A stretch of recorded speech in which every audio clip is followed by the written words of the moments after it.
पाण्याचा सातबारा, जलसुरक्षेकडे वाटचाल करणारं ऐतिहासिक पाऊल. पाणी हेच जीवन ही उक्ती आपण अनेक वर्षांपासून ऐकत आलो आहोत. शालेय पाठ्यपुस्तकांपासून ते सरकारी जाहिरातींपर्यंत सर्वत्र या वाक्याचा वापर होत असतो. मात्र प्रत्यक्ष कृतीच्या पातळीवर पाहिले तर पाण्याबाबतची आपली वागणूक ह्या घोष वाक्याच्या पूर्णपणे विरुद्ध असल्याचं दिसून येतं. पाणी ही अमर्याद उपलब्ध असलेली नैसर्गिक संपत्ती असल्याचा गैरसमज समाजात खोलवर रुजलेला आहे.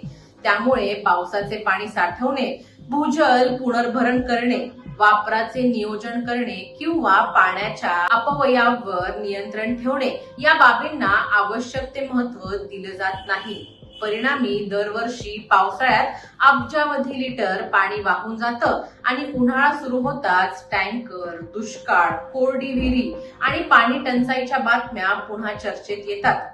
नमस्कार, मी अनुष्का आणि तुम्ही पाहताय राज्य लोकतंत्र.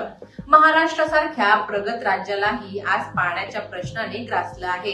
एका बाजूला काही भागांमध्ये अतिवृष्टीमुळे पूरस्थिती निर्माण होते, तर दुसऱ्या बाजूला मराठवाडा, विदर्भ आणि पश्चिम महाराष्ट्रातील अनेक गावं उन्हाळ्यात तीव्र जलटंचाईचा सामना करतात. हवामान बदलामुळे पावसाचे स्वरूप अधिक अनिश्चित झाले आहे.